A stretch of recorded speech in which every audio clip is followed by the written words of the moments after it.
everyone, and welcome to Guiding Light. I'm Jenna Carson. I'm Sierra Larson. We are so grateful that you are tuning in today, and we are so grateful to have Kerry Maloney with us, our very special guest, a dear friend of mine, and a bright light in the world. The Reverend Kerry Maloney has worked at Harvard Divinity School since 2004, first as the Associate Director of Ministry Studies and then as Chaplain and Director of Religious and Spiritual Life. In this role, she oversees the school's multi-religious life and rituals, offers programming at the intersection of the intellectual and spiritual life, offers counsel and spiritual care to students, faculty, and staff. From 1996 to 2004, she served as chaplain to the College and Dean of Religious and Spiritual Life at Bates College in Lewiston, Maine, where she was responsible for the development of the campus's multi-religious life and for the extension of the college's commitments to the work of peace and justice, as well as to public service. Prior to that time, she served for 12 years as chaplain at Boston College, where, in addition to organizing initiatives addressing the intersection of intellectual and spiritual formation, she oversaw many retreat programs, founded and directed the university's largest service learning program, and developed university-wide projects on urban social change, on women and religion, and on prayer. An ordained clergyperson in the United Church of Christ, she holds degrees from Boston College and Boston University. She is also a graduate of the Shalem Institute for Spiritual Formation in Washington, D.C., a certified grief counselor, and a licensed social worker. Her areas of special interest include the integration of contemplative spirituality and social activism, the impact of religious pluralism on contemporary spiritual life, and the intersection of gender studies and religion. She is the author of several articles and the co-editor with William A. Barry of A Hunger for God, 10 Approaches to Prayer. Kerry, welcome. Thank you so much for being here today. Oh, I'm thrilled to be with you, Jenna and Sierra, and thank you for the work that you are doing to extend your work as chaplains to a much wider reach to people who wouldn't necessarily have the opportunity to meet you via this podcast. So thanks for that important work. Thanks, Kerry. So, Kerry, the title of this episode is The Price of Love, Living with Grief. In your experience, what does the price of love mean, and how has your experience of love shaped your understanding of grief? Mhm. Thanks for the question. Well, I think it's obvious to say this, but I'm going to say it. Only those who avoid love can avoid grief, right? Which is to say that grief is inescapable for everyone, except for those afflicted with, severe attachment disorders or psychoses, but that's very rare. Grief is the inevitable price of love. And the aim of grief, is to learn from that sorrow and to remain vulnerable to love. Now, my own experience of grief prompts me to claim that even with its inestimably high cost, its agony, really, love is worth the unfathomably exorbitant price of the ticket. Jenna will know, and Sierra does now too, that I am grieving still the death of my husband 3 years ago. We were married for 40 years. And though I have lost many people in my life and have spent my life doing grief support and counseling work, a large part of my life doing that, that really does shape the loss of my husband, Jim, really does shape my understanding, obviously, of grief. And there's a reason why, I always say this when I'm preparing people for marriage, there's a reason why marriage vows are made in the face of mortality. The traditional language that comes to people's minds is, until death do us part, right? Marriage is the joining of hands with another mortal human being whose death, or your own if first, will inflict the greatest wound imaginable.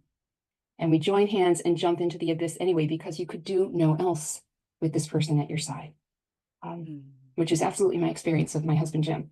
Our wedding anniversary, by the way, is coming up this week as well as his death anniversary this very week. So I'm acutely aware of that, of the price of love, And I would say that the love offered and received is worth every tear. Now, of course, gratitude can and usually does in time come to equal the grief for the person who has died, and joy can and does return. But it's a journey. It's a long journey. I'd also say that it's very important to note right at the beginning of our conversation that grief is not a pathology, right? Being bereaved is a normal, unavoidable, powerful experience of being human. And getting clinical help or support doesn't mark the bereaved person as suffering from some pathological process. It simply demonstrates a willingness to gather to one side some of the care to which all the brokenhearted are entitled. And I have certainly availed myself of as many resources as I can get to my side. So I spent my life encouraging other people to do it, and I have done it, and it has made a difference. What are some of those resources that you've sought, Kerry? Oh, I have sought, well, I can say more about this as our conversation unfolds, but most of my friends are like me, clergy and therapists. We're a bunch of, shrinks and helpers and people. And I see Sierra laughing. You all know, you know how the people you surround yourself with. So I have this retinue of professionals who happen to be my friends, who have been terrific supports and resources. Of course, it's also important not to exhaust one's friends and to make your friends work when they're with you, although they all kind of click into that mode naturally. But I have certainly availed myself, as I always have, of therapists and my own spiritual director. I've had a spiritual director. I offer spiritual direction for people.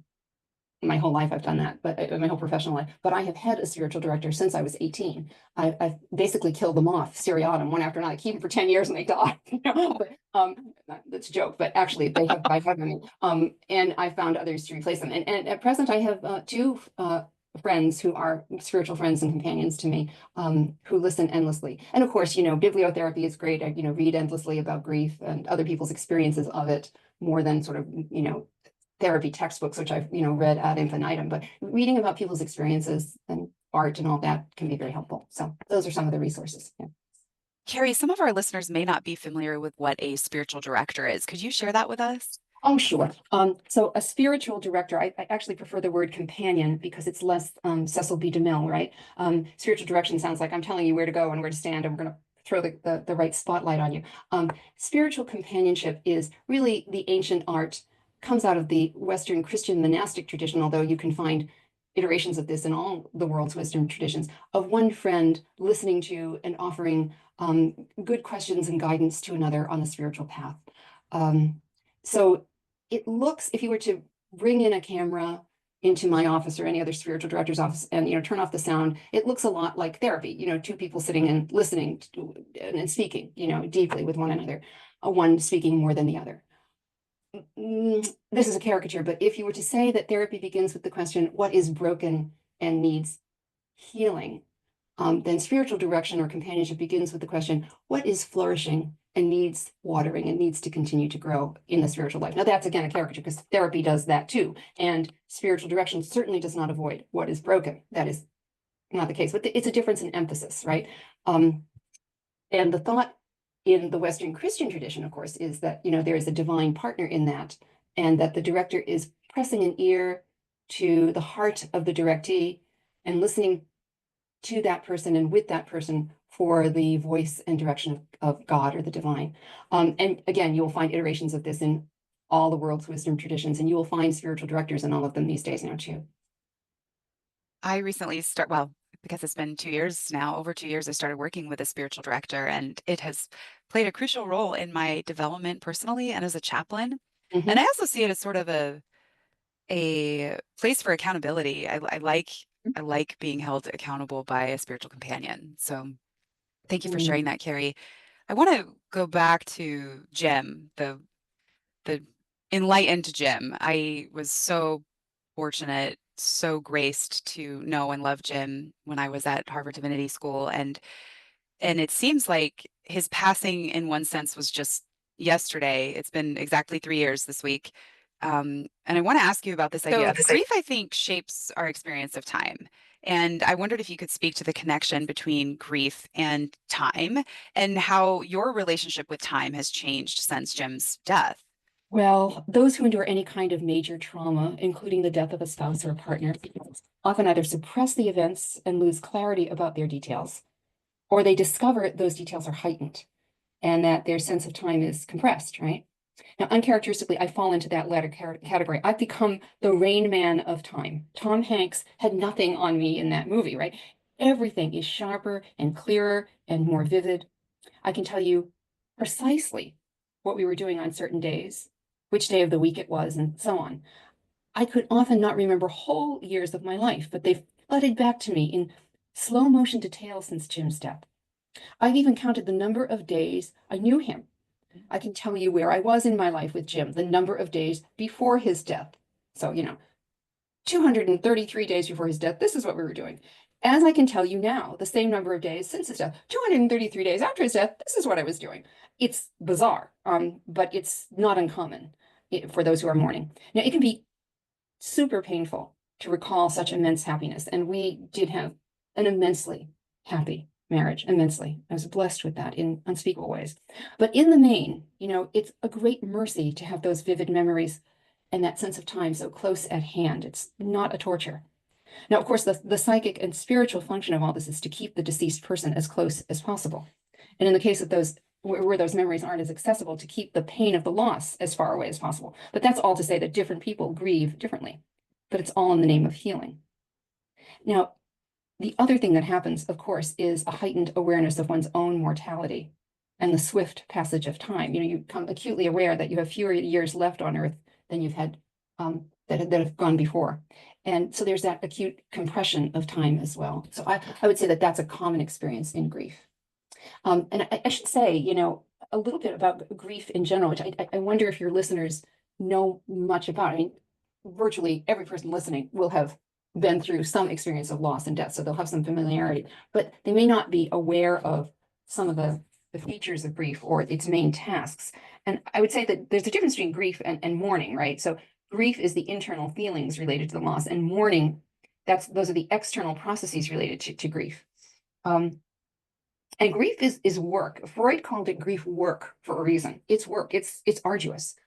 Now, there are lots of people who've theorized about phases and stages of grief and all of that. I think it's more helpful to think about grief as a series of tasks and pretty simple ones, but hard to accomplish. And in the main, I think there are 4 of them. The first is to accept the reality of the loss. The second would be to experience the pain of that loss, including if you have any ambivalent feelings carried about the person who has died. The third is to adjust to the environment without the deceased. And the fourth is to withdraw emotional energy from the one who has died and to reinvest it in life and the living without abandoning that person to the past, right? Grieving is never really finished. But when the person who is bereaved can function and be invested in life again, and when they can think of the deceased, without intolerably sharp pain, they can be said to be out of the acute phase of grief. And the purpose of grief is really to heal the profound spiritual and psychic wound of death in much the same way that a body heals from extreme injury and trauma. So grief work addresses those tasks, and that's what the whole process is about. Now, the good news in that is to say that grief is something we can do. We can work through it, particularly with the help and support of others. And so that while it never really ends, it won't always be as bad as its acute phase. And that's important to remember because its acute phase can be profoundly acute. Feeling depressed, by the way, is a part of grief, but clinical depression is distinct from the depression that one feels in grief because clinical depression usually involves a marked and persistent decline in self-esteem. And that needs to be profoundly cared for and addressed by professionals. I would say that there's a difference between uncomplicated and complicated or traumatic grief. And the chief difference is what I've alluded to here, that in uncomplicated grief, in time, gratitude comes to equal and perhaps even to outweigh profound sorrow, though grief never really goes away. Whereas in traumatic or complicated grief, acute symptoms of longing, of searching for the beloved, of angst, of despair, of persistent loss in self-esteem, that goes on for a long time. And perhaps even more critically, there's no apparent progress toward resolution. Now, I hasten to say, this is so important to say, there's no timeline here. There's not, at week 12, if this hasn't happened, then there's something wrong with you. There is no timeline. It is the case that grief is cyclical and it's more like a spiral in nature than linear. You don't march through it phase after phase and leave one phase behind and move on and then things are going to be great. We come around again and again and again and we revisit the pain that we've had before. But as in a spiral, usually the circle gets smaller and tighter so that it doesn't occupy as much time and psychic energy as it did in the past. You can touch it and feel it full force 10 years down the road, but it's not going to necessarily take up your whole day. You can touch it at will and summon the sorrow and also the beloved back in that way. But you will also be able to summon the joy of that connection again.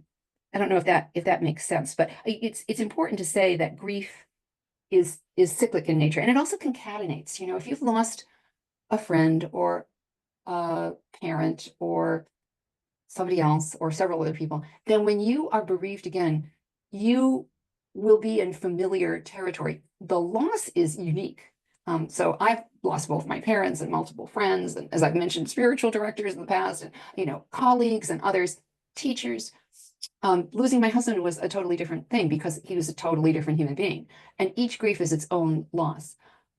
But I have been bereaved before, so I know the terrain, and so there's a sense in which grief builds on itself and concatenates, and so all of our losses, all of our mourning, add up to something similar and profound for each of us, even though each loss is unique and needs to be grieved in its own way. But it's important to note the difference between sort of complicated and uncomplicated grief, though all grief is complicated.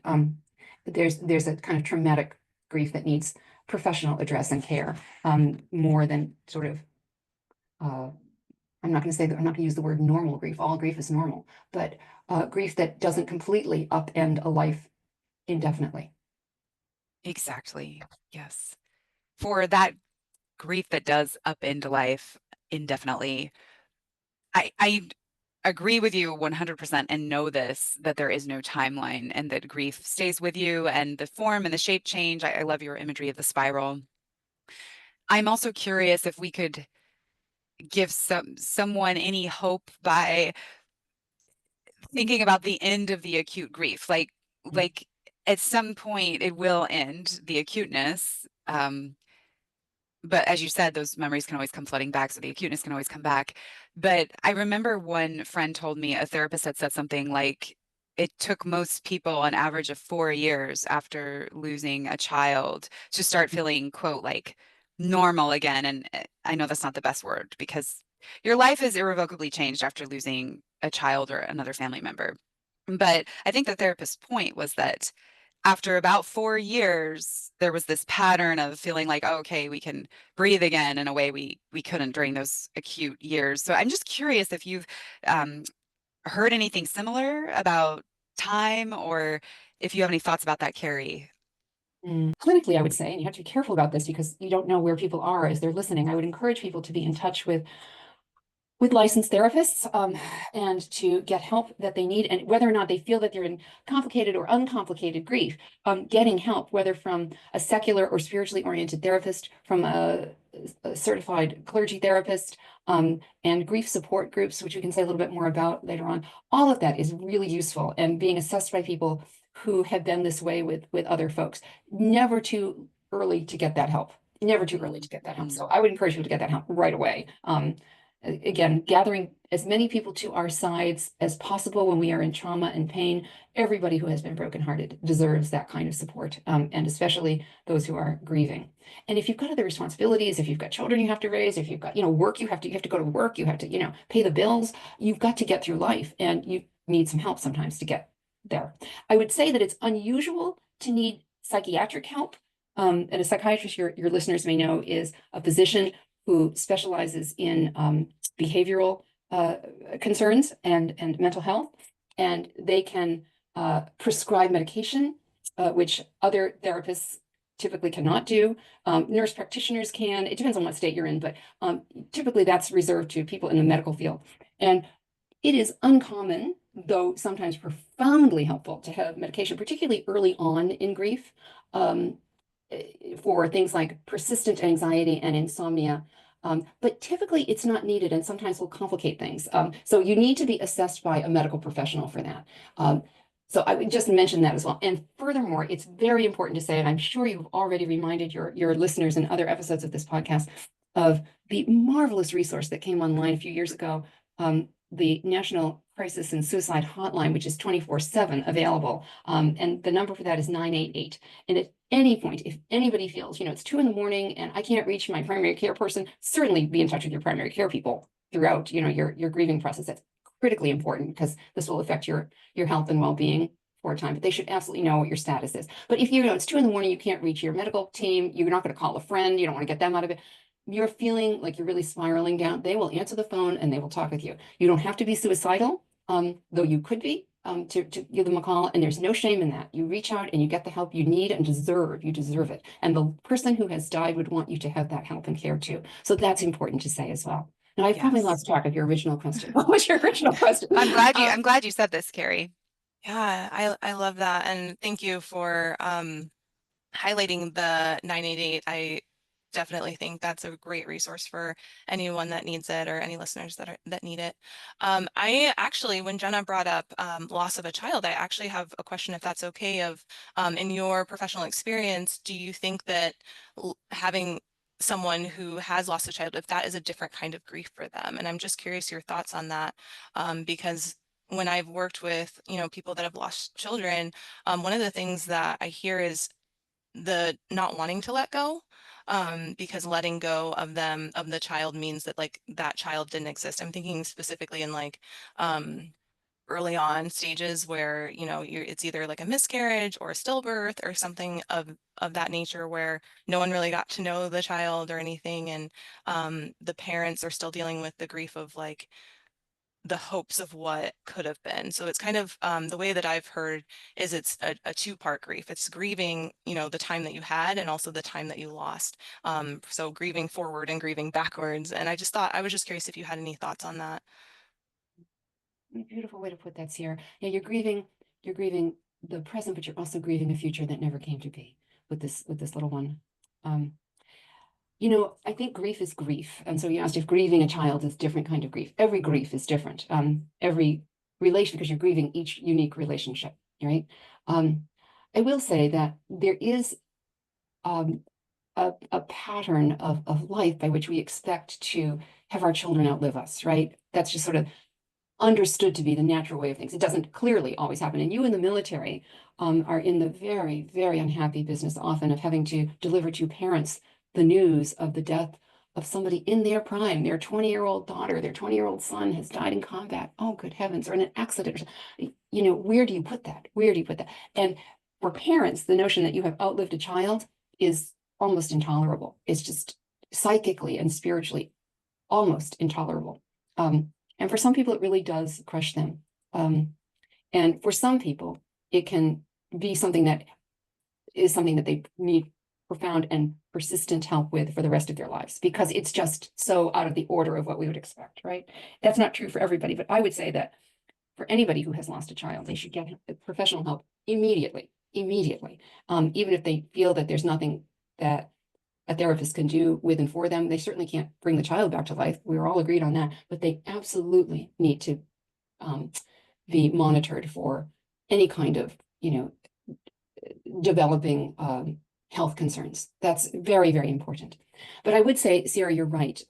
They are grieving what didn't happen for this child, for the life that they would not have with this child, and for the life that the child would have after their own presumed demise, 40, 50 years hence. I'm thinking of a mother I worked with years ago. Oh, I'll never forget this woman. She was hauntingly beautiful in her clarity about her suffering. Her child was 6 years old, I think, maybe 7, and was on the sidewalk riding his bicycle. And a truck came up on the sidewalk and hit him and took his life instantly. But of course, the ambulance was summoned, and off they went to the emergency department. And so she followed the ambulance, I think knowing that her son had died. But when she got to the emergency department, she waited a few minutes, and the attending physician came out. And she said to me, as soon as he came through the doors, she knew that her son had died. And she said, if my eyes had been lasers, I would have fried him on the spot. I was so furious with him. I wanted to kill that doctor. And understandably, and she couldn't take it in. She just couldn't take it in. And for quite a while, I think several years, she described waking up. This is a long time ago, but I think it was a few years that she talked about this as waking up every day as if surrounded by a thick fog that was external to her, but also internal to her, that she couldn't see through it. It was just this fog of grief. It was all encompassing, soupy fog, as if you were in, San Francisco on the foggiest day. And it's all that she could do to walk through her days. And she did have another child, so she had to walk through her days, but she could just barely do it. And in time, she noticed that one day she woke up and the fog wasn't outside of her. It was inside of her, but it wasn't around her. It was completely inside of her, but it wasn't around her. She could see. There was a clarity to her vision. And then over time, that fog too, the internal fog, took up less and less space, although it was always there. That kind of spiral nature that I talked about, that it's, I'm not a mathematician, but you can't get rid of space, right? And the more you go, you can circle it tighter and tighter, but it becomes just more dense. Now, all your mathematician friends who are listening to this will have to leap in and correct me, but you can't erase it. And her grief was never erased, but it went inside of her. And she said she could touch it anytime she wanted to and feel it full force, but it no longer preoccupied every moment, every waking moment and every sleeping moment. In fact, it was something that she could summon at will and wanted to summon at will from time to time. But it was hers, her agency was back and all that. She could summon it. It was a long process with a lot of help and support. I would also just flag here, and you as military chaplains, Sierra and Jenna, would see this too. Families that have lost a child, particularly a young child,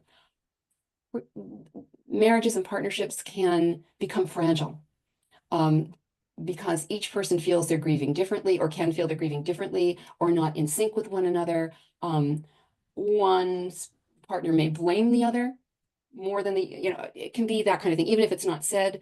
And so it's important to tend to that relationship pretty quickly when a child dies too, and to be attentive and vigilant. I just say vigilant and loving and careful. And even if one parent is officially more to blame, like there was a terrible, and this happens all too often, a terrible accident that I can think of that I was involved with a family.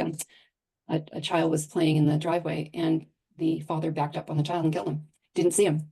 And of course, the self-blame, the recrimination was just unbearable. And the mother of the child ended up blaming the father too, of course, understandably. Fortunately, they got the help and support they needed and came to understand that this was just a terrible accident, and the child was, crouched under the car. But that needs attention, and I just want to flag that for your listeners. Thank you. That's so important, Kerry. Well, thank you for your reactions here. I want to say that I can appreciate that this conversation itself can be triggering for your listeners, right? So again, you switch off the podcast if it's too much for you, and or listen to it again with somebody you trust and who can support you as you listen to it. Grief is hard. It's difficult, painful stuff, and you shouldn't have to cope with it alone. It's really important to say, as we said at the beginning, the only way to avoid grief is to avoid love. Every human being goes through grief. And so you are, by definition of being human and being alive, you are so not alone in feeling grief.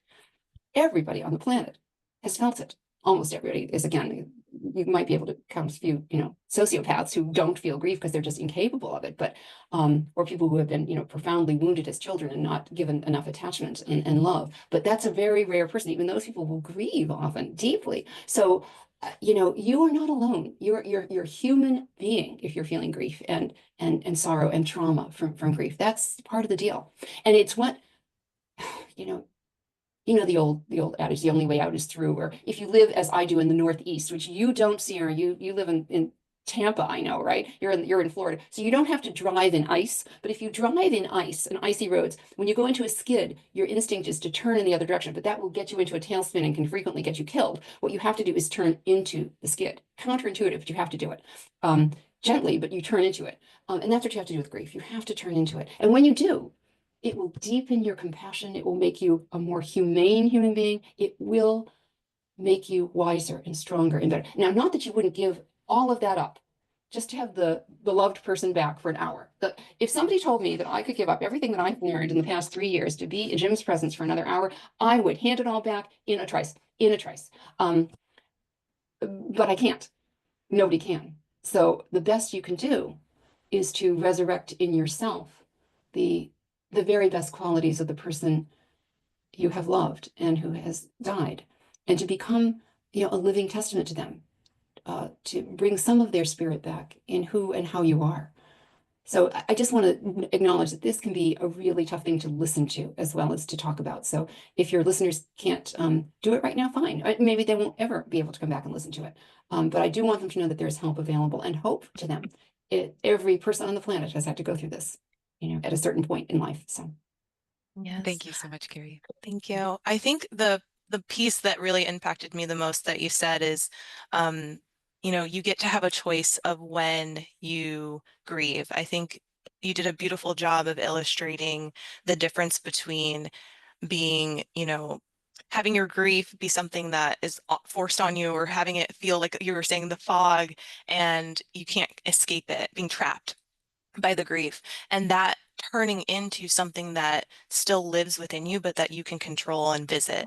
And I love that perspective, because a lot of times, you know, you almost don't fully want to get rid of it because it feels like that connection to that person is being lost. So the way that you describe that means that I don't have to be trapped by my grief, and I can still have it hold space for it within myself, and hold space and honor that person through that grief, to be able to visit it when I say I'm going to visit it, and to take time to experience it in a way that honors that person and the love that I have for them. So I think that that was the piece that really just, I like needed a second to process it, because it was so profound. So I really do appreciate that story and that illustration. Well, it's so helpful to hear, Sarah. I think it's true. I think, again, the purpose of grief is to heal the wound of death. And you're right. I mean, one of the reasons people grieve for a very long time is it's a way of keeping present the person who has died. As long as I'm grieving that person, then that person's right beside me, right? I'm thinking about that person 24/7. I didn't have to give it up. I didn't have to give that. I didn't have to give up my husband. He's still with me. I'll weep about him, night and day. And that's right, until you are ready to surrender that person to eternity, which, again, you're never really ready to do. You're never fully ready to do that. Again, grief is never really over, but there comes a time when the balance between grief and gratitude shifts, and you notice it. You one day, like that mother, you wake up and you notice, oh, I can see the fog is not completely around me this morning. Tomorrow it will be, but this morning it's not. Isn't that interesting? And eventually it becomes a kind of an internal gravesite that you go and visit when you wish, and that will visit you too. Yes. There are And surprises of, oh, go ahead, go ahead. no, go right ahead. I'm so sorry, I didn't mean to interrupt, Carrie. I was just thinking that there are surprise visitations, like it can be years down the road, a sight, a smell, a taste. Suddenly that grief comes back full force, overtakes the whole body. So that's another thing that, yes, we can use our agency and access it, but also sometimes there is no control. It just comes back. It just comes back. Yeah, you're just knocked over by it. And I would say early on in grief, that's really common. People will frequently have auditory and visual hallucinations, and they think they might be going crazy. This is actually, an experience. You're walking down the street and you actually think you see the person who has died, because there's somebody who looks somewhat like that person, or a lot like that person, or even just a little like that person, but your mind bends it into a way of, oh, there's, Fred again. There's, whoever, there's Sierra again, there's that person, or you think you've heard them. That is so common. And it's a way of, loosening the bond with that person. And it can also happen later on too. And it can take you by surprise. And when that happens, and it does happen, the choice is to be gentle with yourself and to say, oh, here it is. Here's my old friend, grief again. Or here's, as well as, oh, there's Jim again. There's my husband again. I see you. I see you. And I feel our connection again. And I still miss you. Of course, I still miss you. Perhaps even more now than I did before, because I'm out of that sort of numbness or that persistent ache, which overwrites the underlying sorrow of grief, where you lose the articulated sense of, this is what I miss about Jim, or that's what I miss about Jim, rather than I just miss Jim, I miss him, I miss him, I miss him. Now I can remember more specifically the million and one things I miss about him, So I didn't have to surrender my grief. I'm still in it. I will always be in my grief. Because I will always be in love. I want to say, one thing that happens a lot when you talk to people about grief is they wonder, what do you say to somebody who is bereaved? I don't want to go to the funeral home because I don't know what to say, that whole terror. And you deal with that as you, work with your, the folks in your care and your spiritual care. And you've probably felt it yourself. And I want to hasten to say that there probably is not a lot you can say that's wrong, because there's not a lot you can say that's right. There is no magic formula of this is what you need to say to somebody who has lost somebody they love. I would say, steer clear of the platitudes, because the platitudes are clearly designed to protect the speaker, not to offer consolation to the bereaved. Things like, well, God needed your little angel in heaven, or it was his time, or, you'll find another partner soon, or all those things that people, reflexively say are designed to protect themselves, because they know that tomorrow or the next day, it will be they in the funeral home standing next to the casket of somebody they love, and they can't bear that. And inevitably, soon enough, it will be they themselves in the casket, so because it brings up your own mortality. So all those things are designed to kind of keep your own mortality and the mortality of those you love at arm's length.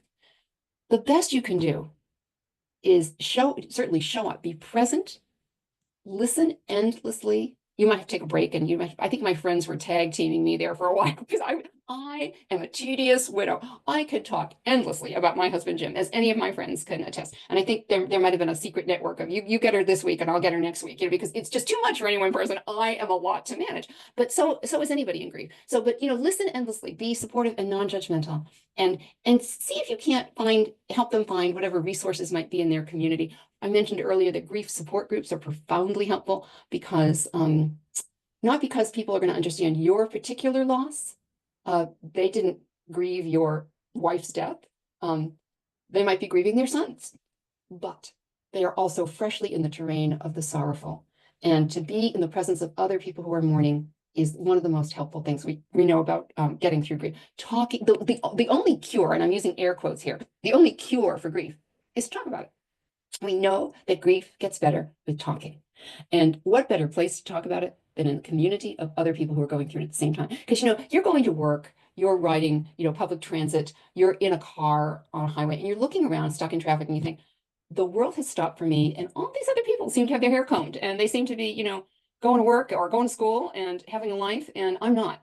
And the truth is, at any one time, every other person, every third person is going to be in some kind of grief that you encounter, but they just are not expressing it because they have to get through their days. So it's really important to find, if you can, people who are also grieving. And now these days, of course, with the availability of Zoom meetings and so forth, you don't have to be in a city that has 2 or 3 different support groups. You can find one and join it online, and you should. And you also don't have to be.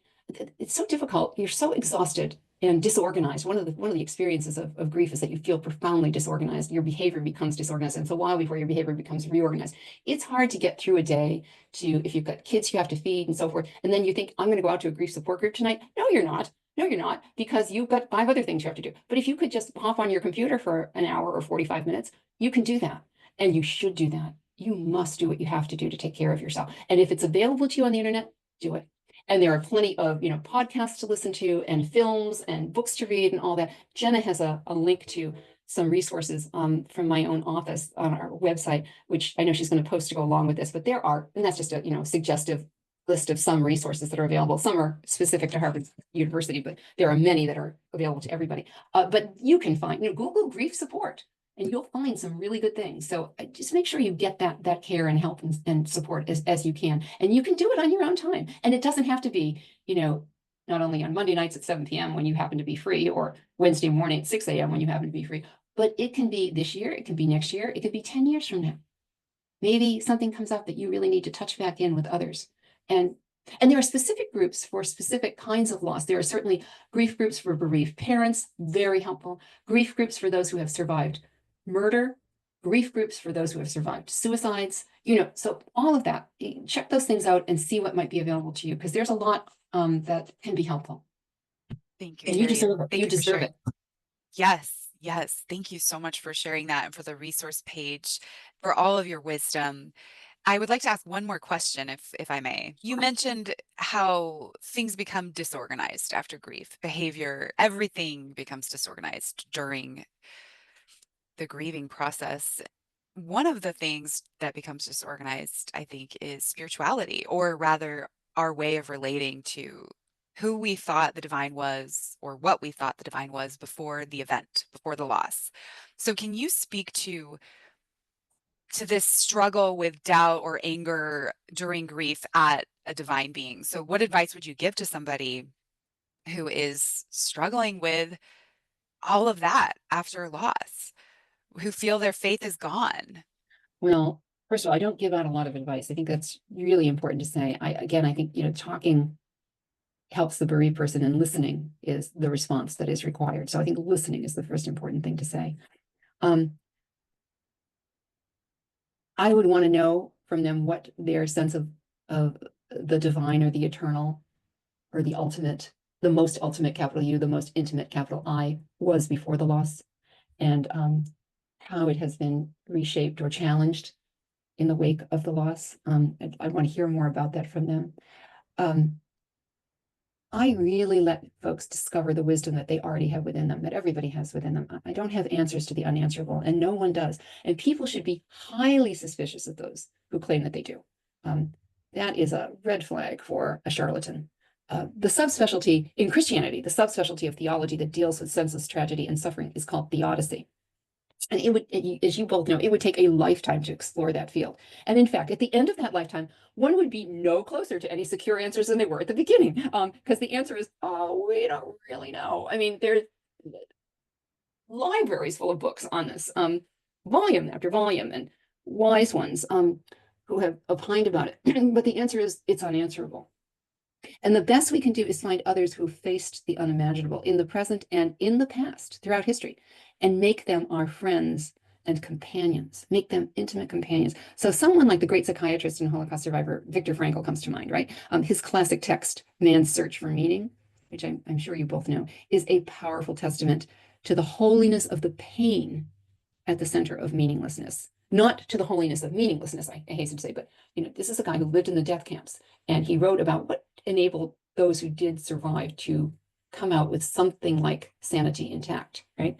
And he wrote quite powerfully and beautifully about it. And I think of many other texts and pieces of literature and art that also could also make faithful, companions. Harold Kushner's very popular little book, published I think more than 40 years ago now, When Bad Things Happen to Good People, comes to mind, or the biblical book of Job, or Shakespeare's tragedies. Henry Nouwen's classic little book, The Wounded Healer, is magnificent. Or you're thinking about art, like Pablo Picasso's Guernica is a great example. Go to an art museum, meditate on suffering there. That will help. The great requiems, like Mozart's and others. I mean, there are dozens and dozens and dozens of those.